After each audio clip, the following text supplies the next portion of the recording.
ಹಾಂ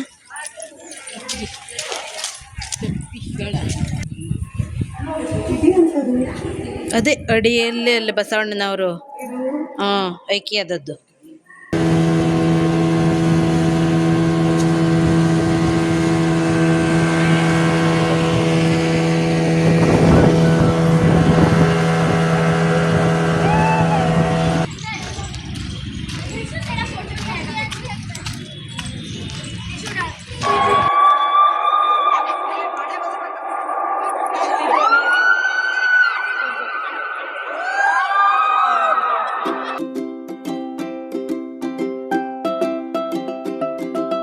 hi friends, good morning. Welcome to Hanara lifestyle YouTube channel. ನಾವಿವತ್ತು ಬಾದಾಮಿಯಲ್ಲಿದ್ದೀವಿ. ನಿನ್ನೆ ಸಾಯಂಕಾಲ ಒಂದು 5 ಗಂಟೆ ಅಷ್ಟು ಹೊತ್ತಿಗೆ ಬಂದ್ಬಿಟ್ಟಿದ್ವಿ. ಹಾಗೆ ನಿನ್ನೆ ಬರ್ತಲ್ಲ ಏನು ಬ್ಲಾಗ್ ಮಾಡಲಿಲ್ಲ. ಬಸ್ಸಲ್ಲಿ ಕೂತ್ಕೊಂಡು ಬರೋದು ಜರ್ನಿನ ಆಗ್ತಾಯಿತ್ತು ನೋಡಿ, ಹಾಗಾಗಿ ಬ್ಲಾಗ್ ಕಡೆ ಹೋಗಲಿಲ್ಲ. ಸೊ ಇವತ್ತಿಂದ ಬ್ಲಾಗ್ನ ಸ್ಟಾರ್ಟ್ ಮಾಡ್ತೀನಿ ಬಾದಾಮಿಯಲ್ಲಿ.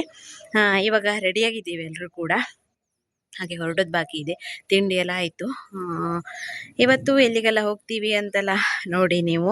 ಹಾಗೆಯೇ ಈಗ ಪ್ಲ್ಯಾನ್ ಆಗಿದ್ದು ಕೂಡಲ ಸಂಗಮಕ್ಕೆ ಹೋಗೋದು.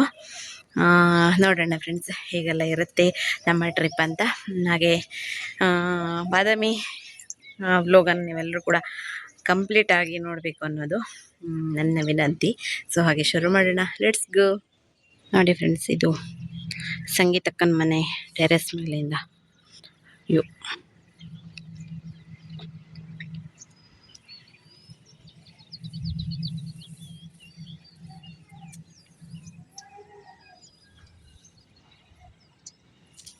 ಹಾಗೇನೆ ಅದು ಬಾದಾಮಿ ಗುಹಾಂತರ ದೇವಾಲಯ ಉಂಟಲ್ಲ, ಆ ಕಡೆ ಅಲ್ಲಿ ಆ ಬೆಟ್ಟದಲ್ಲೇ ಬರ್ತದೆ. ಸ್ವಲ್ಪ ಈ ಮರ ಬಂದು ದೊಡ್ಡಾಗಿದೆ. ಅಲ್ಲೊಂದು ಬೆಟ್ಟ ಕಾಣಿಸ್ತಾ ಇಲ್ವಾ, ತುದಿ ಲಾಸ್ಟಲ್ಲಿ, ಅದೇ ಬೆಟ್ಟದ ಸಾಲಲ್ಲಿ ಈ ಕಡೆ ಬರ್ತದೆ.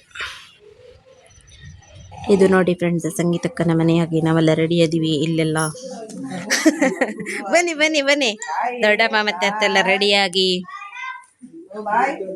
ನಿಂತಿದ್ದಾರೆ. ಬನ್ನಿ ಬನ್ನಿ ಕಪಲ್ಸ್, ಎಸ್ ಆ್ಯಂಡ್ ಎಸ್, ಬನ್ನಿ. ರೆಡಿ ಆದ್ರನೆ ಇದೆಲ್ಲ ಒಳ್ಳೆ ಚಂದ ಬರ್ತದೆ. ಹಾಯ್ ಮಾಡಿ ಜೊತೆ, ಹಾಯ್ ಮಾಡಿ, ಈಗ ಹಾಯ್ ಮಾಡಿ, ಸುಮ್ಮನೆ ಹಾಯ್ ಮಾಡ್ಬೇಕು. ಅರೆ ಹಾಯ್ ಮಾಡೆ, ಬಾಯ್ ಮೇಡ, ಬಾಯ್.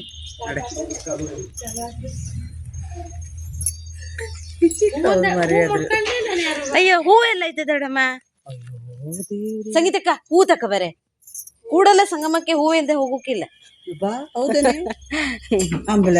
ಅಲ್ಲಿ ಹುಬ್ಳಿವರೆಗೂ ನಾನು ಸುಮಾರು ಸರಿ ಬಂದಿದ್ದೀನಿ. ಅದಕ್ಕೂ ಈ ಕಡೆ ಈಗ ಬಾದಾಮಿ, ಬಾಗಲಕೋಟೆ ಈ ಕಡೆಯಲ್ಲಿ ಇದು ನಂದು 2ನೇ ವಿಸಿಟ್. 2 ವರ್ಷದ ಹಿಂದೆ ಒಂದು ಸಾರಿ ಬಾದಾಮಿಗೆ ಬಂದಿದ್ವಿ ಅಕ್ಕ ಮನೆಗೆ. ನಾವು ದೊಡ್ಡಮ್ಮ ಅತ್ತೆ ಎಲ್ಲರೂ ಸೇರಿಕೊಂಡು ತುಂಬ ಜನ ಬಂದಿದ್ರು. ಈ ಸರಿ ನಾವು ಒಂದು 3-4 ಮಂದಿ ಅಷ್ಟೇ. 2 ವರ್ಷದ ಹಿಂದೆ ತುಂಬ ಜನ ಬಂದಿದ್ದರು. ಮತ್ತು ನಮಗಲ್ಲಿ ಕಾಡಿನ ವಾತಾವರಣದಲ್ಲಿ ಇರೋದಕ್ಕೂ ಈ ಕಡೆ ಈ ಉತ್ತರ ಕರ್ನಾಟಕದ ಸೈಡ್ ಬಯಲು ಪ್ರದೇಶ ಮತ್ತು ಈ ರೀತಿ ವಾತಾವರಣ ಬಂದು ಸ್ವಲ್ಪ ದಿನ ಇದ್ದು ಹೋಗೋದಕ್ಕೂ ಒಂಥರ ತುಂಬ ಖುಷಿ ಅಂತ ಅನಿಸುತ್ತೆ, ಮತ್ತು ತುಂಬ ವ್ಯತ್ಯಾಸ ಅಂತ ಅನಿಸುತ್ತೆ. ಆದ್ರೂ ಸ್ವಲ್ಪ ಈ ಬ್ಯುಸಿ ಲೈಫಲ್ಲಿ ಈ ಥರ ಬಂದು ಓಡಾಡ್ಕೊಂಡು ಹೋಗೋದ್ರಿಂದ ಮನಸ್ಸಿಗೇನೋ ಖುಷಿ ಅಂತ ಅನಿಸುತ್ತೆ. ಹಾಗಾಗಿ ವರ್ಷಕ್ಕೆ 2 ವರ್ಷಕ್ಕೆ ಹೀಗೇ ಇದು 2ನೇ ಬಾರಿ ಭೇಟಿ ಆಯಿತು. ಹಾಗೆಯೇ ಕೂಡಲ ಸಂಗಮಕ್ಕೆ ಹೋಗೋದಕ್ಕೆ ಅಂತ ರೆಡಿಯಾಗಿ ನಾವೀಗ ಬಾದಾಮಿ ಬಸ್ ಸ್ಟಾಪಿಗೆ ಬಂದಿದ್ವಿ. ಬಾದಾಮಿಯಿಂದ ಕೂಡಲ ಸಂಗಮಕ್ಕೆ ಒಂದು 60-70 ಕಿಲೋಮೀಟ್ರ್ ಆಗ್ಬೋದು ಅಂದಾಜಿಗೆ. ಎಕ್ಸಾಕ್ಟಾಗಿ ಗೊತ್ತಿಲ್ಲ, ಅಂದಾಜಿಗೆ ಒಂದಷ್ಟು ಆಗ್ಬೋದು, ಚೂರು ಹೆಚ್ಚು ಕಡಿಮೆ 1-2 ಕಿಲೋಮೀಟ್ರು. ಹಾಗೆಯೇ ಒಂದು 2 ತಾಸಿನ ಜರ್ನಿ ಇರ್ಬೋದು ಮ್ಯಾಕ್ಸಿಮಮ್. ನಾವಿನ್ನು ಬಸ್ಸಲ್ಲಿ ಹೋಗ್ತಾ ಇದ್ದೀವಿ. ಬಾದಾಮಿಯಿಂದ ಹುನಗುಂದಕ್ಕೆ ಹೋಗಿ ಅಲ್ಲಿಂದ ಕೂಡಲ ಸಂಗಮ ಬಸ್ಸಿಗೆ ಹೋಗೋದು. ನಮಗೆ ಈ ಕಡೆ ಊರಿನ ಬಗ್ಗೆ ಎಲ್ಲ ಎಲ್ಲಿಗೆ ಹೋಗಿ ಎಲ್ಲಿ ಸ್ಟಾಪ್ ಮಾಡಿ ಎಲ್ಲಿ ಹೋಗಬೇಕು ಅನ್ನೋದೆಲ್ಲ ಅಷ್ಟೊಂದು ಗೊತ್ತಿಲ್ಲ. ನಮ್ಮ ಸಂಗೀತಕ್ಕೆ ಗೊತ್ತಿರೋದ್ರಿಂದ ಅವರೇನೆ ನಮ್ಮನ್ನೆಲ್ಲ ಕರ್ಕೊಂಡು ಹೋಗ್ತಾ ಇದ್ರು. ಬಸ್ಸಲ್ಲಿ ಹೋಗ್ತಾ ಇದ್ದೀವಿ.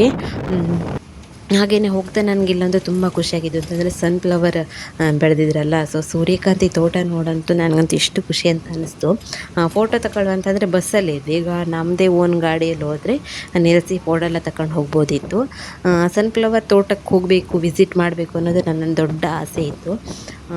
ಈ ಈ ಸರಿ ಹೋದವಾಗ ಅದು ನೋಡಲಿಕ್ಕೆ ಸಿಕ್ತು, ತುಂಬ ಖುಷಿ ಅಂತ ಅನ್ನಿಸ್ತು. ನಾವು ಆ ಸರಿ ಹೋಗಿದ್ದು ಜನವರಿ ಆಗಿತ್ತು, ಸೂರ್ಯಕಾಂತಿ ಹೂವಿನ ತೋಟ ಇರಲಿಲ್ಲ. ಈ ಸರಿ ಹೋದವಾಗ ಎಲ್ಲ ನೋಡಿದ್ರೂ ಸೂರ್ಯಕಾಂತಿ ಹೂವಿನ ತೋಟನೇ ಇತ್ತು. ಸೊ ತುಂಬ ಖುಷಿ ಅಂತ ಅನ್ನಿಸ್ತು. ಹಾಗೆಯೇ ನಮ್ಮ ಕಡೆ ಇರುವಂಥ ಬೆಟ್ಟ ಗುಡ್ಡಕ್ಕೂ ಈ ಕಡೆ ಇರುವಂಥ ಬೆಟ್ಟ ಗುಡ್ಡಕ್ಕೂ ಎಷ್ಟೊಂದು ವ್ಯತ್ಯಾಸ ಉಂಟು ನೋಡಿ. ಈ ಕಡೆ ಬಂದವಾಗ ನಮ್ಗೆ ಇದನ್ನು ನೋಡಿದಾಗ ಏನೋ ಹೊಸ ರೀತಿ ಅನಿಸುತ್ತೆ, ಖುಷಿ ಅಂತ ಅನಿಸುತ್ತೆ. ಈ ಕಡೆ ಜನರಿಗೆ ನಮ್ಮ ಕಡೆ ಬಂದವಾಗ ಅಲ್ಲಿರುವಂಥ ಕಾಡು ಬೆಟ್ಟ ನೋಡಿ ಇನ್ನೊಂದು ರೀತಿಯೇ ಖುಷಿ ಅಂತ ಅನಿಸುತ್ತೆ. ಸೊ ಇದೊಂಥರ ಡಿಫ್ರೆನ್ಸ್ ನೋಡಿ ಈ ರೀತಿ. ಹಾಗೆಯೇ ನನ್ನ ವ್ಲೋಗರ್ಸ್ ಯಾರಾದ್ರು ನನ್ನ ಸಬ್ಸ್ಕ್ರೈಬರ್ಸ್ ಏನಾದರೂ ಬಾದಾಮಿ ಮತ್ತು ಈ ಕಡೆಯವರು ಜನರು ಯಾರು ಇದ್ದರೆ ಕಾಮೆಂಟ್ ಮಾಡಿ, ಇದು ನನಗೂ ಕೂಡ ಖುಷಿ ಅನಿಸುತ್ತೆ, ನನ್ನ ಬ್ಲಾಗನ್ನು ಈ ಕಡೆ ಜನರು ಕೂಡ ನೋಡ್ತಾರಾ ಅಂತ.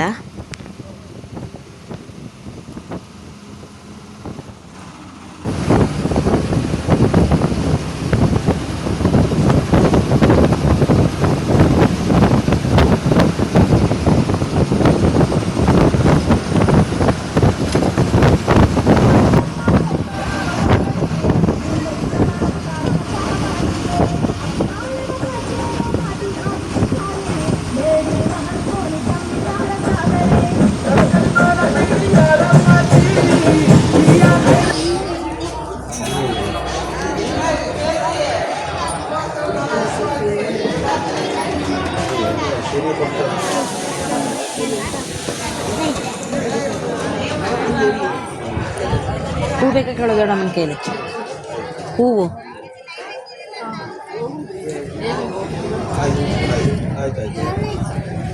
ಅಲ್ಲ ಇದೆ ನೋಡಿ ಬುಟ್ಟೆಯಲ್ಲಿ.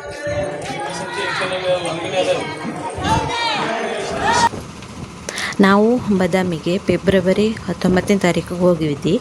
ಒಂದು 4-5 ದಿನ ಇದ್ದರು ಅಲ್ಲಿ. ಹಾಗೆಯೇ ಪ್ರತಿದಿನ ವ್ಲೋಗ್ ಮಾಡಬೇಕು ಅಂತೇಳಿ ಶುರು ಮಾಡ್ಕೊಂಡಿದ್ದೆ. ಆದರೆ 1-2 ದಿನ ಮ್ಯಾಕ್ಸಿಮಮ್ ನಮ್ಮದು ಎನರ್ಜಿ ಇತ್ತು ಸುತ್ತಾಡೋ ತನಕ. ಅದಾದಮೇಲೆ ಬಿಸಿಲಲ್ಲಿ ಫುಲ್ಲು ಸುಸ್ತು ಅಂತ ಅನಿಸಿ ತಲೆನೋವು ಹೀಗೆಲ್ಲ ಆಗಿ ಒಂದೇ ವ್ಲೋಗ್ ಮಾಡಿದ್ದೀನಿ ಬಾದಾಮಿ ಟ್ರಿಪ್ಪಿಂದು. ಸೊ ಇದೇ ವ್ಲೋಗ್ ಆಗಿರುತ್ತೆ, ಎಲ್ಲರೂ ಕೂಡ ಕಂಪ್ಲೀಟಾಗಿ ನೋಡಿ ನಾವು ಯಾವ್ಯಾವ ಪ್ಲೇಸಿಗೆಲ್ಲ ವಿಸಿಟ್ ಮಾಡಿದ್ದೀವಿ ಅಂತ. ಹಾಗೆಯೇ ಇಲ್ಲಿ ಹುನಗುಂದ ಬಂದು ಸ್ಟಾಪ್ ಆಗಿದ್ದೀವಿ. ಇಲ್ಲಿಂದ ನಾವೀಗ ಕೂಡಲ ಸಂಗಮ ಬಸ್ಸಿಗೆ ಹೋಗಬೇಕು. ಡೈರೆಕ್ಟ್ ಬಸ್ಸು ಕೂಡ ಇರ್ತದೆ, ಇನ್ನು ಕೆಲವೊಂದು ಅಲ್ಲಿಂದ ಲೋಕಲ್ಲು ಕೆಲವೊಂದು ಊರುಗಳಿಗೆ ಹೋಗುವಂಥದ್ದು ಇರ್ತದೆ, ಮ್ಯಾಗೇರಿ ಹಾಗೆಯೇ ಇನ್ಯಾವುದೋ 1-2 ಬಸ್ ಉಂಟು, ಅದು ಕೂಡಲ ಸಂಗಮದಿಂದಲೇ ಹೋಗೋ ದಾರಿಯಲ್ಲಿ ಹೋಗ್ತದೆ. ಹಾಗಾಗಿ ಅಲ್ಲಿಗೆ ಹೋಗಿ ನಾವು ಕೂಡಲ ಸಂಗಮಕ್ಕೆ ರೀಚ್ ಆಗ್ತೀವಿ.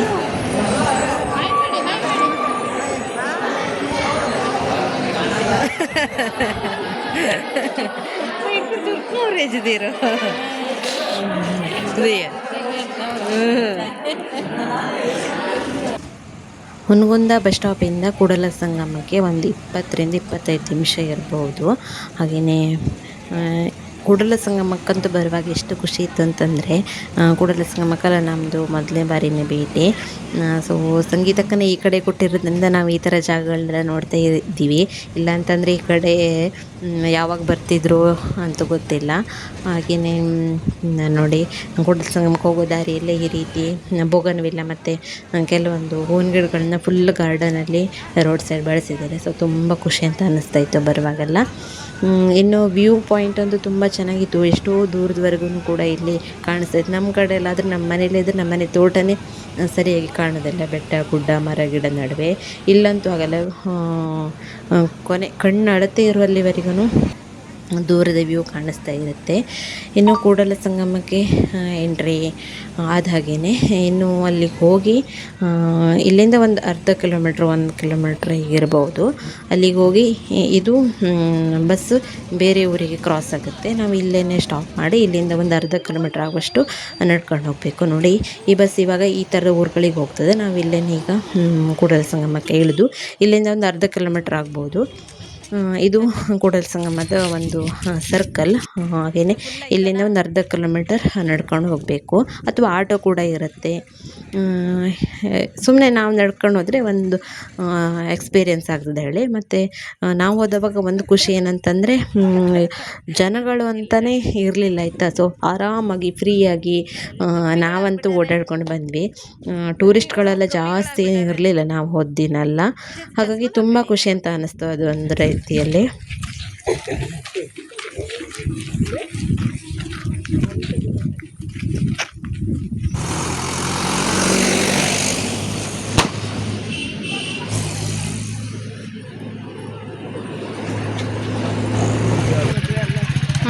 ಮತ್ತೆ ಅದು ಇದೆಲ್ಲ ಮದುವೆನ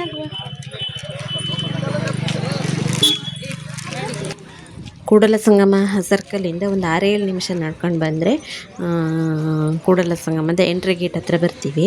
ಇವತ್ತಿನ ದಿನ ಇಲ್ಲಿ ಮದುವೆ ಎಲ್ಲ ಇತ್ತು ನೋಡಿ. ನವ ದಂಪತಿಗಳು ನಮಗೆ ಹೋಗ್ತಾ ಸಿಕ್ಕಿದ್ರು ದಾರಿಯಲ್ಲಿ. ಹಾಗೆಯೇ ಇಲ್ಲಿ ಈ ಸ್ಪಾಟಲ್ಲಿ ಫೋಟೋಗ್ರಫಿ ಎಲ್ಲ ಇರುತ್ತೆ. ಸೊ ಕ್ಯಾಮರಾಮೆನ್ಗಳೆಲ್ಲ ಇರ್ತಾರೆ. ಎಟ್ ದಿ ಮೂಮೆಂಟ್ ನಮಗೆ ಫೋಟೋ ಕಾಪಿಯನ್ನು ಕೊಡ್ತಾರೆ. ಸೊ ನಾವು ಕೂಡ ತೆಗೆಸ್ಕೊಂಡ್ವಿ ಈ ಜಾಗದಲ್ಲಿ. ಹಾಗೆಯೇ ಈ ಥರ ಎಲ್ಲ ಇಲ್ಲಿ ಸುತ್ತಮುತ್ತ ಎಲ್ಲ ನೋಡ್ಕೊಳ್ತಾ ಬ್ಲಾಗ್ ಮಾಡ್ತಾ ಹಾಗೆಯೇ ಕೂಡಲ ಸಂಗಮಕ್ಕೆ ಎಂಟ್ರಿ ಆದ್ವಿ. ಈಗ ಈ ಎಂಟ್ರೆನ್ಸಲ್ಲಿ ನಮಗೆ ಟಿಕೆಟ್ಗಳಲ್ಲೇನು ಇರೋದಿಲ್ಲ. ಮುಂದೆ ಬಸವಣ್ಣನವರ ಐಕ್ಯ ಮಂಟಪಕ್ಕೆ ಹೋಗ್ತೀವಿ ನೋಡಿ. ಅಲ್ಲಿ ನಮಗೆ ಪ್ರತಿಯೊಬ್ಬರಿಗೆ ಎಷ್ಟು ಚಾರ್ಜ್ ಅಂತ ಇರುತ್ತೆ. ಸೊ ಅಲ್ಲಿ ನಾವು ಟಿಕೆಟನ್ನು ತಗೊಳ್ಳೋದೇನೆ ಎಂಟ್ರಿ ಇರೋದಿಲ್ಲ. ಇನ್ನು ಈ ಥರದ ಪ್ಲೇಸ್ಗಳಿಗೆ ಬಂದವಾಗೆಲ್ಲ ಹೆಚ್ಚಿನ ವಿಷಯಗಳನ್ನೆಲ್ಲ ತಿಳ್ಕೊಳ್ಳೋದಿರುತ್ತೆ. ಆಗಿನ ನಾವು ಪುಸ್ತಕದಲ್ಲೆಲ್ಲ ಓದುವಾಗ ಇದ್ರ ಬಗ್ಗೆ ಎಲ್ಲ ತುಂಬ ಓದಿರ್ತೀವಿ, ನೋಡಿರ್ತೀವಿ, ಕೇಳ್ತಾ ಇರ್ತೀವಿ. ಹಾಗೆಯೇ ಇದು ಈಗ ಪ್ರಾಕ್ಟಿಕಲಾಗೆಲ್ಲ ನಮ್ಮ ಕಣ್ಮುಂದೆ ಬಂದವಾಗ ಆವಾಗ ಓದಿದ್ದು ಇವಾಗೆಲ್ಲ ಒಂದು ಸರಿ ರಿಮೇಕ್ ಹಾಕ್ದಾಗಿರುತ್ತೆ. ಸೊ ಕೆಲವೊಂದು ನೆನಪಿರುತ್ತೆ, ಕೆಲವೊಂದು ಮರ್ತೋಗಿರುತ್ತೆ. ಆದರೂ ಕೆಲವೊಂದೆಲ್ಲ ನೆನಪಾಗುತ್ತೆ. ಸೊ ಅದನ್ನೆಲ್ಲ ಮೆಲುಕು ಹಾಕ್ತಾ ಕೂಡಲ ಸಂಗಮದ ದೇವಸ್ಥಾನದ ಆವರಣಕ್ಕೆ ಬಂದ್ವಿ. ಇವಾಗ ನಾವು ದೇವಸ್ಥಾನದ ಹಿಂದ್ಗಡೆಯಿಂದ ನಮ್ಮದು ಎಂಟ್ರಿ ಆಗುತ್ತೆ. ಇನ್ನು ಮುಂದ್ಗಡೆಗೆ ಹೋಗಿ ದೇವರ ದರ್ಶನವನ್ನು ಮಾಡಬೇಕು. ಇಲ್ಲಿ ಕೃಷ್ಣಾ ನದಿ ಮತ್ತು ಮಲಪ್ರಭಾ ನದಿ ಸಂಗಮ ಆಗಿರುವಂಥ ಜಾಗ. ಸೊ ತುಂಬ ಖುಷಿ ಅಂತ ಅನ್ನಿಸ್ತೆ ನೋಡಿ. ಜನಗಳೇ ಇರಲಿಲ್ಲ, ಟೂರಿಸ್ಟ್ಗಳು ಸ್ವಲ್ಪ ಜನ ಅಷ್ಟೇ. ಇನ್ನು ಸ್ಕೂಲ್ ಮಕ್ಕಳೆಲ್ಲ ಬಂದಿದ್ದರು ನಾವು ಹೋಗುವ ಸಮಯದಲ್ಲೆಲ್ಲ. ಹಾಗೆಯೇ ಇಲ್ಲಿ ದೇವಸ್ಥಾನದ ಒಳಗಡೆಗೆ ಸಂಗಮೇಶ್ವರ ದೇವರನ್ನ ದರ್ಶನ ಎಲ್ಲ ಮಾಡ್ಕೊಂಡು ಬಂದ್ವಿ. ಮತ್ತು ವಿಡಿಯೋಗೆ ಇಲ್ಲಿ ಅಲವ್ ಇರಲಿಲ್ಲ. ಹಾಗಾಗಿ ಇಷ್ಟೇ. ಇದಕ್ಕೂ ಮುಂದೆ ನಾವೀಗ ಬಸವಣ್ಣನವರ ಐಕ್ಯ ಮಂಟಪಕ್ಕೆ ಹೋಗ್ತಾಯಿದ್ದೀವಿ. ದೇವರ ದರ್ಶನ ಎಲ್ಲ ಮಾಡಿಕೊಂಡು ಇನ್ನು ಇಲ್ಲಿ ಟಿಕೆಟ್ ಇರುತ್ತೆ. ಹಾಗೆಯೇ ನಮ್ಮ ಸಂಗೀತಕ್ಕೆ ಟಿಕೆಟ್ ಎಲ್ಲ ತಗೊಂಡ್ರೆ ಮುಂದೆ ಹೋಗಿ. ಹಾಗೆಯೇ ಇಲ್ಲಿ ನೋಡಿ ಕಣ್ಣು ತುಂಬಿಕೊಳ್ಳೋದೇ ತುಂಬ ಇದೆ, ತಿಳಿಯೋದು ತುಂಬ ಇದೆ. ಸೊ ಅದರಲ್ಲಂತೂ ಸಿಕ್ಕಾಪಟ್ಟೆ ಖುಷಿ ಅಂತ ಅನ್ನಿಸ್ತಾ ಇಲ್ಲಿ. ಆ ಕ್ಷಣಕ್ಕೆ ಇಲ್ಲಿ ಬಾದಾಮಿಗೆ ಒಂದು 2-3 ದಿನ ಇದ್ದಾಗ ಮನೆ ಕಡೆದು ಯಾವ ಯೋಚನೆ ಕೂಡ ಇರಲಿಲ್ಲ, ಯಾರ ನೆನಪು ಕೂಡ ಇರಲಿಲ್ಲ. ಸೊ ಅಷ್ಟು ಖುಷಿ ಅಂತ ಅನ್ನಿಸ್ತಾ ಇತ್ತು. ಹೊಸ ಜಾಗಗಳಿಗೆ ಹೋದವಾಗೆಲ್ಲ ನನಗೆ ಅದೇ ರೀತಿಯೇ ಅನಿಸುತ್ತೆ. ಮನೆ ಕಡೆ ಏನೇ ಟೆನ್ಷನ್ ಇದ್ದರೂ ಕೂಡ ಆ ಕ್ಷಣಕ್ಕೆ ನಾನು ಬಿಟ್ಟು ಇರುವಂಥ ಮೂಮೆಂಟನ್ನು ಎಂಜಾಯ್ ಮಾಡಬೇಕು ಅನ್ನೋದು ನಂದು. ಸೊ ಹಾಗೆಯೇ ಬೋಟಿಂಗ್ ಎಲ್ಲ ಇರುತ್ತೆ. ಇನ್ನು ಐಕ್ಯ ಮಂಟಪಕ್ಕೆ ಹೋಗೋ ದಾರಿಯಲ್ಲಿ ಈ ಥರದ ಬಸವಣ್ಣನವರ ವಚನಗಳೆಲ್ಲ ಹಾಕಿಟ್ಟಿದ್ರು. ಅಕ್ಕ ಮಹಾದೇವಿದಾಗಿರ್ಬೋದು, ಈಗ ಎಲ್ರದ್ದು ಕೂಡ ವಚನಗಳೆಲ್ಲ ಹಾಕಿಟ್ಟಿದ್ರು. ಸೊ ಅದನ್ನೆಲ್ಲ ನಾವು ನೋಡ್ಕೊಳ್ತಾ ಓದ್ಕೊಳ್ತಾ ನಡ್ಕೊಂಡು ಹೋಗ್ತಾ ಇದ್ದೀವಿ. ಹಾಗೆ ನಮ್ಮ ಸಂಗೀತಕ್ಕೆ ಕೆಲವೊಂದು ವಿಚಾರಗಳನ್ನೆಲ್ಲ ನಮಗೆ ಎಕ್ಸ್ಪ್ಲೇನ್ ಕೂಡ ಮಾಡಿ ಹೇಳ್ತಾ ಇದ್ರು, ಇಲ್ಲಿನ ಜಾಗದ ಬಗ್ಗೆ ಆಗಿರ್ಬೋದು ಹೀಗೆಲ್ಲ. ಸೊ ಆ ಕಡೆ ಕೃಷ್ಣಾ ನದಿ ಮತ್ತು ಈ ಕಡೆ ಮಲಪ್ರಭಾ ನದಿ ಎರಡೂ ಸೇರಿರುವಂಥ ಜಾಗ ಇದು. ತುಂಬಾ ಖುಷಿ ಅಂತ ಅನಿಸುತ್ತೆ ನೋಡೋದಕ್ಕಂತೂ, ಅಷ್ಟು ಖುಷಿ. ಹಾಗೆಯೇ ಏನು ಹೇಳ್ತಾರೆ, ಕೃಷ್ಣಾ ನದಿ ಮತ್ತು ಘಟಪ್ರಭಾ ನದಿ ಸೇರಿ ಇಲ್ಲಿ ಬಂದು ಸಂಗಮ ಆಗುತ್ತೆ ಅಂತ ಮಲಪ್ರಭಾ ನದಿಗೆ. ಸೊ ಇರ್ಬೋದು, ನನಗೆ ಗೊತ್ತಿಲ್ಲ ಅಷ್ಟೊಂದು ಎಕ್ಸಾಕ್ಟಾಗಿ. ಇನ್ನು 3 ನದಿಗಳು ಕೂಡ ಇಲ್ಲಿ ಸಂಗಮ ಆಗ್ತದೆ ಅಂತ ಹೇಳ್ತಾರೆ. ಹಾಗೆಯೇ ಆ ಸಂಗಮ ಆಗಿರುವಂಥ ಜಾಗದಲ್ಲೇ ಬಸವಣ್ಣನವರು ಕೂಡ ಐಕ್ಯ ಆಗಿದ್ದು ಅಂತ ಹೇಳ್ತಾರೆ. ಹಾಗೆಯೇ ಈ ಥರ ವಿಚಾರಗಳನ್ನೆಲ್ಲ ನಾವು ತಿಳಿತಾ ಐಕ್ಯ ಮಂಟಪದ ಇದು ಮೇಲ್ಗಡೆಗೆ ಒಂದು ಸಣ್ಣ ಆವರಣ ಉಂಟು. ಇಲ್ಲಿಂದ ನಾವು ಕೆಳಗಡೆಗೆ ಇಳಿದು ಹೋಗೋದು ಮತ್ತು ಎಕ್ಸಿಟ್ ಆಗೋದು ಎರಡೂ ಕೂಡ ಇರುತ್ತೆ. ಇದು ಪ್ರವೇಶ ದ್ವಾರ ಐಕ್ಯ ಮಂಟಪಕ್ಕೆ ಹೋಗುವಂಥದ್ದು. ಇಲ್ಲಿ ಟಿಕೆಟ್ ತಗೊಂಡು ನಾವು ಈ ಥರ ಮೆಟ್ಲುಗಳನ್ನ ಇಳಿದು ಹೋಗಬೇಕು. ಇದು ಹೋಗ್ತಾ 120 ಮೆಟ್ಲು ಮತ್ತು ಬರ್ತಾ 120 ಮೆಟ್ಲು ಉಂಟು. ನಮಗಲ್ಲೇ ಎಷ್ಟು ಮೆಟ್ಲೆಲ್ಲ ಇದೆ ಅಂತೆಲ್ಲ ಬೋರ್ಡ್ ಹಾಕಿರಲಿಲ್ಲ. ನಾವೇನೇ ಲೆಕ್ಕ ಮಾಡ್ತಾ ಬಂದ್ವಿ. 120 ಮೆಟ್ಲು ಉಂಟು ಹೋಗುವಾಗ ಮತ್ತು ಬರುವಾಗಲೂ ಕೂಡ ಅಷ್ಟೇ. ಮತ್ತು ಹೋಗೋದಕ್ಕೇ ಬೇರೆ ಈ ರೀತಿ ಇರುತ್ತೆ. ಇನ್ನು ಎಕ್ಸೈಟ್ ಆಗೋದು ನಾವು ಬೇರೆ ಕಡೆನೇ ಬರ್ತೀವಿ. ಸೊ ಹೀಗೆ ಜನಗಳೆಲ್ಲ ಸೇರಿದವಾಗ ಆ ರೀತಿ ನೂಕಲು ಅಂತೆಲ್ಲ ಆಗೋದಿಲ್ಲ. ವಿಶಾಲವಾಗಿರುವಂಥ ಜಾಗ ಉಂಟು ನೋಡಿ. ಈಗ ಇದು ಒಂದು ಮೇಲಿಂದ ಕೆಳಗಡೆಯಿಂದ ಮೇಲ್ಗಡೆಗೆ ಒಂದು ಈ ರೀತಿ ವ್ಯೂ ಕಾಣಿಸುತ್ತೆ. ಮತ್ತು ಇಲ್ಲಂತೂ ಈ ಬಸವಣ್ಣನವರ ಐಕ್ಯ ಮಂಟಪದಲ್ಲಂತೂ ಎಷ್ಟು ಭಕ್ತಿಯಿಂದ ಜನಗಳೆಲ್ಲ ಬರ್ತಾಯಿದ್ರು, ಹಾಗೆಯೇ ದೇವರ ಸ್ಮರಣೆ ಮಾಡ್ತಾಯಿದ್ರು. ಸೊ ನಿಜವಾಗ್ಲೂ ಹೌದು, ಅವರನ್ನೆಲ್ಲ ನೋಡಿ ನಮಗೂ ಕೂಡ ನಾವು ಎಷ್ಟು ಭಕ್ತಿಯಿಂದ ಇಲ್ಲಿಗೆ ಬರಬೇಕು ಅಂತೆಲ್ಲ ಅನ್ನಿಸ್ತಾ ಇತ್ತು. ತುಂಬ ಜನ ಏನೋ ಒಂಥರ ಫುಲ್ಲು ಡೀಪಾಗಿ ಅವರ ದೇವರ ಭಕ್ತಿ ಕಾಣಿಸ್ತಾ ಇತ್ತು ಆ ಜನರ ಮುಖದಲ್ಲೆಲ್ಲ. ಹಾಗೆಯೇ ಇಲ್ಲಿ ಇದೇನು ಐಕ್ಯವಾಗಿರುವಂಥದ್ದು ಒಂದು ಜಾಗ. ಸೊ ಈ ಜಾಗದಲ್ಲಿ ನದಿಗಳು ಸಂಗಮ ಆಗಿರುವಂಥ ನೀರು ಸಣ್ಣಕ್ಕೆ ಹರಿತಾನೆ ಇರುತ್ತೆ. ಸೊ ಇದೊಂದು ತುಂಬ ವಿಶೇಷ ಅಂತ ಅನಿಸುತ್ತು. ಇನ್ನು ಮಳೆಗಾಲದಲ್ಲೆಲ್ಲ ಜೋರಾಗಿ ಬರ್ತಾ ಇರ್ಬೋದು ನೀರು. ಅಲ್ಲೆಲ್ಲ ಫುಲ್ಲು ಹೀಗೆ ನೀರಿಗೆ ಹೋಗೋದಕ್ಕೆ ಅವಳೆ ಥರ ಎಲ್ಲ ಮಾಡಿಕೊಟ್ಟಿದ್ದಾರೆ. ಇನ್ನು ಅಲ್ಲಿ ಸ್ಟಾಕ್ ಆಗಿರುವಂಥ ನೀರನ್ನು ಪಂಪ್ ಮಾಡಿ ಹೊರಗಡೆ ಹೋಗೋದಕ್ಕೆ ಅಂತ ವ್ಯವಸ್ಥೆ ಮಾಡಿದ್ದಾರೆ. ಸೊ ಇದೊಂದು ಸಮುದ್ರ ಅಲ್ಲ ಸಾರಿ ನದಿಗಳು ಸಂಗಮವಾಗಿರುವಂಥದ್ದು. ಸೊ ನಾವೀಗ ನೀರಿನ ಅಡಿಯಲ್ಲಿ ಇದ್ದೀವಿ. ಸೊ ತುಂಬ ಖುಷಿ ಅಂತ ಅನಿಸುತ್ತೆ. ಹಾಗೆಯೇ ಇದು ಮೊದಲಿನ ಕಾಲದಲ್ಲಿ ಯಾವ ರೀತಿ ಇತ್ತು, ಈಗಿನ ಕಾಲದಲ್ಲಿ ಈ ರೀತಿ ಮಾಡಿದ್ದಾರೆ. ಹಾಗೆಯೇ ನನಗೆ ಗೊತ್ತಿಲ್ಲ ಅದು ಮೊದಲಿನ ಕಾಲದಲ್ಲಿ ಇಲ್ಲಿ ಈ ರೀತಿ ಜಾಗಕ್ಕೆಲ್ಲ ಬಂದು ಹೋಗ್ತಿದ್ರ ಅಂತೆಲ್ಲ. ನೋಡಿ ಹೀಗೆಲ್ಲ ಇತ್ತು. ನಾವು ಐಕ್ಯ ಮಂಟಪದಲ್ಲಿ ಒಂದು ಅರ್ಧ ಮುಕ್ಕಾಲು ಗಂಟೆ ಕೂತ್ವಿ. ಹಾಗೆಯೇ ಫೋಟೋಸ್ ತಗೊಂಡ್ವಿ. ಇನ್ನು ಇಲ್ಲಿನ ವಿಚಾರಗಳ ಬಗ್ಗೆ ಚರ್ಚೆ ಮಾಡಿದ್ವಿ. ಹಾಗೆಯೇ ತುಂಬ ಆಳವಾದಂಥ ಭಕ್ತಿಯಿಂದ ಸ್ವಲ್ಪ ಧ್ಯಾನ ಎಲ್ಲ ಮಾಡಿ ಫುಲ್ಲು ಪಾಸಿಟಿವ್ ಎನರ್ಜಿಯಿಂದ ಮತ್ತೆ ಇಲ್ಲಿಂದ ಎಕ್ಸಿಟ್ ಆದ್ವಿ. ಹಾಗೆಯೇ ಇಲ್ಲೂ ಕೂಡ ಈ ಆವರಣದಲ್ಲಿ ಒಂದಿಷ್ಟು ಫೋಟೋಸ್ಗಳನ್ನೆಲ್ಲ ತಗೊಂಡ್ವಿ. ಮತ್ತು ಗಾಳಿ ಬೆಳಕು ಎಲ್ಲ ತುಂಬ ಚೆನ್ನಾಗಿರೋದ್ರಿಂದ ಫೋಟೋಸ್ಗಳೆಲ್ಲ ತುಂಬ ಚೆನ್ನಾಗಿ ಬರ್ತದೆ. ಇನ್ನು ಈ ನದಿಗಳು ನೀರನ್ನು ನೋಡ್ತಾ ಇದ್ದರೆ ಬಣ್ಣನೇ ಫುಲ್ ಚೇಂಜ್ ಆಗ್ತಾ ರೀತಿ ಕಾಣಿಸ್ತಾ ಇತ್ತು. ಇದು ಮಲಪ್ರಭಾ ನದಿಯ ಬಣ್ಣ ಈ ರೀತಿ ಇದ್ದರೆ, ಇನ್ನು ಕೃಷ್ಣಾ ನದಿಯ ಬಣ್ಣ ಈ ರೀತಿ ನೋಡಿ. ಸೊ ತುಂಬ ಆಳವಾಗಿರುವಂಥದ್ದು ಕೃಷ್ಣಾ ನದಿ ಸೈಡು. ಇನ್ನು ಇದು ಮಲಪ್ರಭಾ ನದಿ ಸೇತುವೆ ನೋಡಿ. ಅಲ್ಲೂ ಕೂಡ ಜನಗಳೆಲ್ಲ ಹೋಗಿ ಫೋಟೋಸ್ ಎಲ್ಲ ತಗೊಳ್ಳೋದೆಲ್ಲ ಮಾಡ್ತಾಯಿದ್ರು. ವಾಹನಗಳಂತೂ ತುಂಬ ಓಡಾಡ್ತಾ ಇತ್ತು. ಆದ್ರೂ ಕೂಡ ಯಾವುದೇ ಭಯ ಇಲ್ಲದೆ ಬರೀ ಫೋಟೋಸ್ ಎಲ್ಲ ತಗೊಳ್ತಾ ಇದ್ರು ಸೇತುವೆ ಮೇಲೆಲ್ಲ ನಿಂತ್ಕೊಂಡು. ಇನ್ನು ಇಲ್ಲಿಂದ ಮತ್ತೆ ಹೊರಡ್ತಾ ಇದ್ದೀವಿ. ಇನ್ನು ಈಗ ಮಲಪ್ರಭಾ ನದಿಯಲ್ಲಿ ಕಾಲನ್ನು ಒದ್ದೆ ಮಾಡಲಿಕ್ಕೆ ಹೋಗ್ತಾ ಇದ್ದೀವಿ. ಹಾಗೆಯೇ ಇಲ್ಲೊಂದು ಮರ ಉಂಟು ನೋಡಿ, ಆಲದ ಮರ. ಈ ಆಲದ ಮರದಲ್ಲಿ ತುಂಬ ಜನ ಏನೋ ಒಂದು ರೀತಿಯಾದಂಥದ್ದೆಲ್ಲ ಕಟ್ಟಿ ಹೋಗ್ತಾ ಇದ್ರು. ಹಾಗೆಯೇ ನಾವು ಇದು ಐಕ್ಯ ಮಂಟಪಕ್ಕೆ ಹೋಗಿರುವಂಥದ್ದು ಇದು ನೋಡಿ, ಸೇತುವೆ ಮೇಲಿಂದ ಕೆಳಗಡೆಗೆ ಇಳಿದು ಮಾಡಿರೋದು.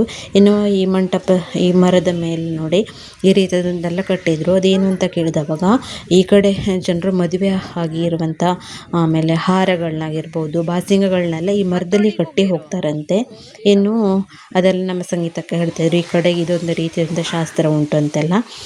ಇಲ್ಲಂತೂ ಸಮುದ್ರದಲ್ಲೇ ಬಂದ ರೀತಿ ಕಾಲಿಗಂತೂ ಬಂದು ಅಪ್ಪಳಿಸ್ತಾ ಇತ್ತು ನೀರಿನ ಅಲೆಗಳು. ಹಾಗೆಯೇ ಮೇಲೇ ನಿಂತ್ಕೊಂಡು ನಾವು ಕಾಲನ್ನು ಒದ್ದೆ ಮಾಡಿದ್ವಿ. ಹಾಗೆಯೇ ಇಲ್ಲೆಲ್ಲ ಸ್ನಾನ ಮಾಡ್ತಾರೆ ನದಿಯಲ್ಲಿ. ಇನ್ನೂ ಹೇಳ್ತಾರೆ, ಗೊತ್ತಿಲ್ಲ, ಈ ನದಿಯಲ್ಲೆಲ್ಲ ಸ್ನಾನ ಮಾಡಿದ ನಂತರ ಬಟ್ಟೆಗಳನ್ನ ಮತ್ತೆ ವಾಪಸ್ ಮನೆ ತಗೊಂಡು ಹೋಗಬಾರ್ದು, ಇಲ್ಲೇ ಎಸೆದು ಹೋಗಬೇಕು ಅಂತೇಳಿ. ತುಂಬ ಬಟ್ಟೆ ರಾಶಿನಿಯಲ್ಲಿ ಬಿದ್ದಿತ್ತು. ಆ ರೀತಿಯಲ್ಲಿ ಅಂದ್ಕೊಂಡೆ ನಾನು ಕೂಡ ಇರಬಹುದು ಇದೊಂದು ಸಂಗತಿ ಅಂತೇಳಿ. ಹಾಗೆ ಕಾಲೆಲ್ಲ ಒದ್ದೆ ಮಾಡಿಕೊಂಡು ಇನ್ನು ಮತ್ತೆ ಅಲ್ಲಿ ಈ ಕಡೆ ಇರುವಂಥ ಕೃಷ್ಣಾ ನದಿ ಸೈಡ್ ಬಂದ್ವಿ. ಕೃಷ್ಣಾ ನದಿ ಸೈಡಲ್ಲಿ ಬೋಟಿಂಗ್ ಇದೆ. ತುಂಬ ಜನ ಇಲ್ಲಿ ಬಂದವರೆಲ್ಲರೂ ಬೋಟಿಂಗ್ ಮಾಡ್ತಾರೆ. ಒಬ್ಬರಿಗೆ 50 ರೂಪಾಯಿ ಅಂತ ಚಾರ್ಜಿಂಗ್ ಮಾಡ್ತಾರೆ. ನಾನಂತೂ ಇಲ್ಲಿಗೆ ಹೋಗೋದಕ್ಕೆ ರೆಡಿನೇ ಇರಲಿಲ್ಲ ಆಯಿತಾ. ಅತ್ತೆ ದೊಡ್ಡಮ್ಮ ಸಂಗೀತಕ್ಕೆಲ್ಲ ಫೋರ್ಸ್ ಮಾಡಿ ನನ್ನನ್ನು ಕರ್ಕೊಂಡು ಹೋದರು. ಯಾಕೆಂದರೆ ಇಲ್ಲಿ ನದಿಯ ಆಳ ನೋಡ್ತಾ ಇದ್ರಂತೂ ನಿಜವಾಗಲೂ ಕಣ್ಣೇ ತಿರುಗ್ತಾ ಇತ್ತು. ಸೊ ನಮ್ಮ ಕಡೆಯೂ ಕೂಡ ಬೋಟಿಂಗ್ ಮಾಡ್ತಾರೆ ಶರಾವತಿ ನದಿಯಲ್ಲಿ, ಆದರೆ ಇಷ್ಟು ದೊಡ್ಡ ನದಿಯಲ್ಲ, ಅದು ಚಿಕ್ಕದಾಗಿರುವಂಥದ್ದು. ಅದರಲ್ಲಿ ನಮ್ಗೆ ಅಷ್ಟೊಂದು ಭಯ ಅಂತ ಅನಿಸೋದಿಲ್ಲ. ಆದರೆ ಇದಂತೂ ಸಮುದ್ರದಲ್ಲೇ ಬೋಟಿಂಗ್ ಮಾಡೋದಕ್ಕೆ ಹೋದ ರೀತಿ ಅಂತ ಅನ್ನಿಸ್ತಾ ಇತ್ತು. ನನಗಂತೂ ಎಷ್ಟು ಭಯ ಆಗ್ತಿತ್ತು ಅಂತಂದರೆ ಅತ್ತೆ ದೊಡ್ಡಮ್ಮ ಹತ್ರ ಹೇಳ್ತಾಯಿದ್ರು, ನಾವೇನಾದರೂ ಸತ್ತೋಗ್ಬಿಟ್ರೆ 50 ರೂಪಾಯಿಲಿ ನಮ್ಮ ಜೀವ ಹಾರೋಗ್ತದೆ ಅಂತೆಲ್ಲ ಕಾಮಿಡಿ ಮಾಡ್ಕೊಳ್ತಾ ಹೋದ್ವಿ. ಒಂದು ಸೇಫಾಗಿ ನಾವು ಬೋಟ್ ರೈಡನ್ನೆಲ್ಲ ಮುಗಿಸ್ಕೊಂಡು ಬಂದ್ವಿ. ಹಾಗೆಯೇ ನದಿಯ ಮಧ್ಯದಲ್ಲಿ ಹೋದ್ರು ಕೂಡ ಅವ್ರು ಸ್ವಲ್ಪ ಈ ರೀತಿ ಬೋಟನ್ನೆಲ್ಲ ಶೇಕ್ ಮಾಡಿದ ರೀತಿ ಎಲ್ಲ ಮಾಡಿ ಸ್ವಲ್ಪ ನಮಗೆ ಏನು ಹೇಳಿ ಒಂಥರ ಮಜಾ ಕೊಡ್ತಾರೆ. ಸೊ ಆವಾಗೆಲ್ಲ ತುಂಬ ಭಯ ಅಂತ ಅನಿಸುತ್ತೆ. ಸೊ ಬೆಕ್ಕಿಗಾಟ ಇಲ್ಲಿಗೆ ಪ್ರಾಣ ಸಂಕಟ ಅನ್ನೋ ರೀತಿ ಇರುತ್ತೆ. ನನಗಂತೂ ಇಲ್ಲಿ ಹೋಗೋದಕ್ಕೆ ನಮ್ಮ ಮನಸ್ಸೇ ಇರಲಿಲ್ಲ. ಆದರೂ ಅತ್ತೆ ಇವ್ರಿಗೆ ಖುಷಿಗೋಸ್ಕರ ನಾನು ಹೋಗಬೇಕು ಬೇಕಾಯಿತು. ಏನು ಇದು ಲೈಫ್ ಜಾಕೆಟೆಲ್ಲ ಹಾಕಿ ಫುಲ್ ಕರ್ಕೊಂಡು ಹೋಗ್ತಾರೆ. ಇನ್ನು ನಾವೇನಾದರೂ ನೀರಿಗೆಲ್ಲ ಬಿದ್ದುಬಿಟ್ರಲ್ಲಂತೂ ತುಂಬ ಜನ ಬೋಟ್ಗಳೆಲ್ಲ ನೋಡ್ತಾ ಇರ್ತಾರೆ, ಅವರೆಲ್ಲ ಬಂದು ಎತ್ಬೋದು ಅನ್ನೋ ಕಾನ್ಫಿಡೆನ್ಸ್ ಮೇಲೆ ನಾನು ಕೂಡ ಹೋಗಿ ಬೋಟಿಂಗನ್ನು ಮುಗಿಸ್ಕೊಂಡು ಬಂದೆ. ಒಂದು ರೌಂಡ್ ಹೊಡೆಸ್ತಾರೆ ಆಯಿತಾ, ಒಂದು 15 ನಿಮಿಷ ಇರ್ಬೋದು. ಒಬ್ಬರಿಗೆ 50 ರೂಪಾಯಿ ಅಂತ ಚಾರ್ಜ್ ಮಾಡ್ತಾರೆ. ಸೊ ಖುಷಿ ಅಂತ ಅನಿಸುತ್ತೆ. ಕೂಡಲ ಸಂಗಮಕ್ಕೆ ಬಂದವಾಗ ನಿಮ್ಗೆ ಏನಾದರೂ ಈ ರೀತಿ ಬೋಟ್ ರೈಡ್ ಮಾಡಬೇಕು ಅಂತೆಲ್ಲ ಇದ್ದರೆ ಮಾಡ್ಬೋದು. ಹಾಗೆಯೇ ನೋಡಿ, ಕೂಡಲ ಸಂಗಮದ ವ್ಯೂ ಪಾಯಿಂಟೆಲ್ಲ ಇಲ್ಲಿಂದ ತುಂಬ ಚೆನ್ನಾಗಿ ಕಾಣಿಸುತ್ತೆ. ಇನ್ನು ಈ ರೀತಿ ಮಲಪ್ರಭಾ ಸೇತುವೆ ಹತ್ರ ಎಲ್ಲ ಕರ್ಕೊಂಡೋಗಿ ಬರ್ತಾರೆ.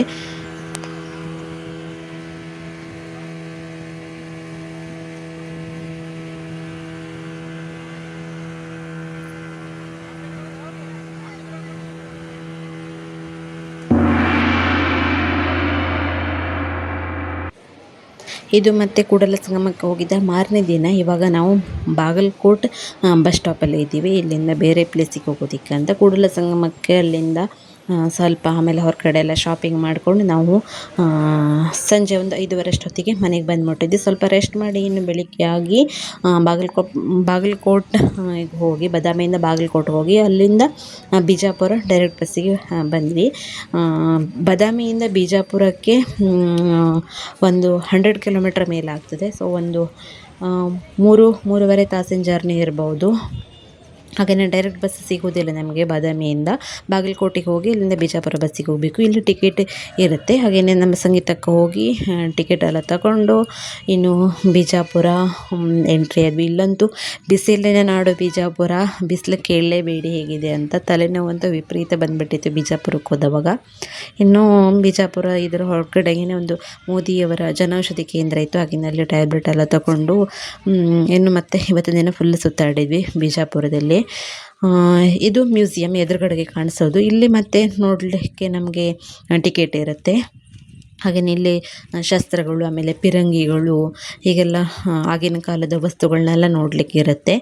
ಇದ್ರ ಒಳಗಡೆಗೆ ಮತ್ತು ಎಕ್ಸ್ಟ್ರಾ ಟಿಕೆಟ್ ಇರುತ್ತೆ. ಇನ್ನು ಬಿಜಾಪುರ ಗೋಳಗುಮ್ಮಟ ನೋಡಲಿಕ್ಕೆ ಎಕ್ಸ್ಟ್ರಾ ಟಿಕೆಟ್ ಇರುತ್ತೆ. ಇಲ್ಲಂತೂ ಎಷ್ಟು ಚೆನ್ನಾಗಿದೆ ಅಂತಂದರೆ ಆ ಕಟ್ಟಡಗಳ ಏನು ಹೇಳಿ ಶಿಲ್ಪಕಲೆ ಆಗಿರ್ಬೋದು, ಈ ಥರದನ್ನು ನೋಡಲಿಕ್ಕೇ ಆಗಿನ ಕಾಲದ ಜನರ ಸಾಹಸ ಆಗಿರ್ಬೋದು, ಸೊ ಆಗಿನ ಕಾಲದ ಜನರ ಬುದ್ಧಿವಂತಿಕೆ, ಯೋಚನೆಗಳಾಗಿರ್ಬೋದು, ಇದ್ರ ಬಗ್ಗೆ ಎಲ್ಲ ಅಮೇಝಿಂಗ್ ಅಂತ ಅನಿಸುತ್ತೆ. ಸೊ ನಾವೆಲ್ಲ ಏನೂ ಇಲ್ಲ ಅಂತ ಅನಿಸುತ್ತೆ ಆಗಿನ ಕಾಲದ ಅವರ ಈ ಥರ ವಿನ್ಯಾಸಗಳನ್ನೆಲ್ಲ ನೋಡಿದಾಗ.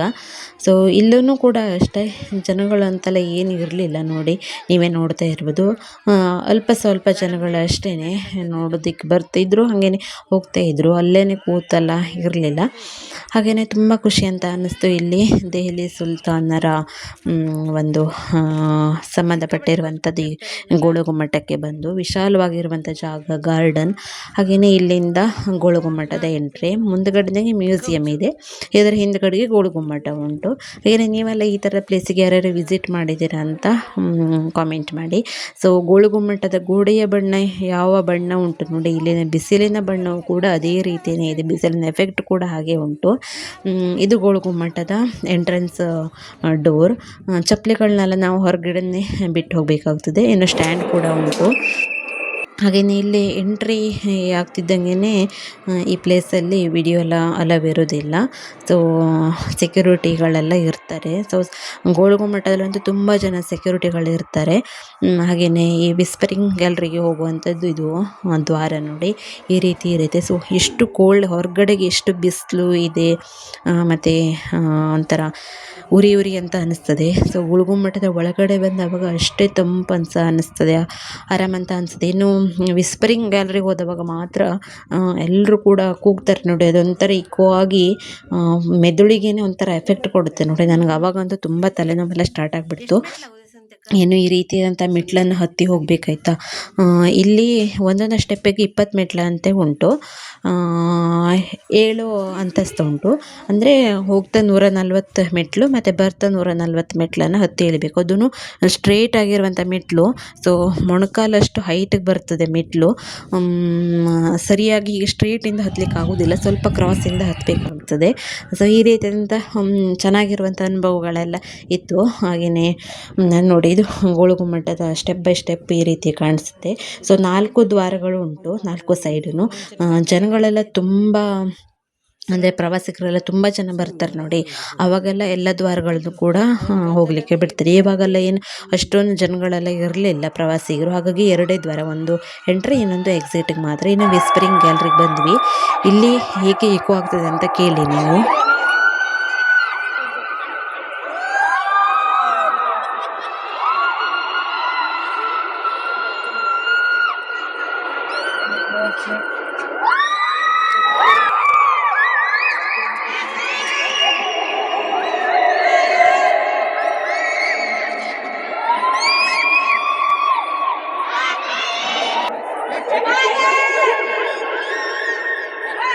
ಇನ್ನು 2ನೇ ದಿನ ಬಿಜಾಪುರನ್ನೆಲ್ಲ ಫುಲ್ ಸುತ್ತಾಡಿದ್ವಿ. ಗೋಳಗುಮ್ಮಟ ನೋಡಿ. ಇನ್ನು ಬಿಜಾಪುರದಲ್ಲಿ ಶಾಸ್ತ್ರಿ ಮಾರ್ಕೆಟ್ ಅಂತ ಉಂಟು, ಅಲ್ಲೆಲ್ಲ ಶಾಪಿಂಗ್ ಮಾಡಿಕೊಂಡು 2ನೇ ದಿನವನ್ನು ಟ್ರಿಪ್ ಮುಗಿಸ್ತಾ ಇದ್ವಿ.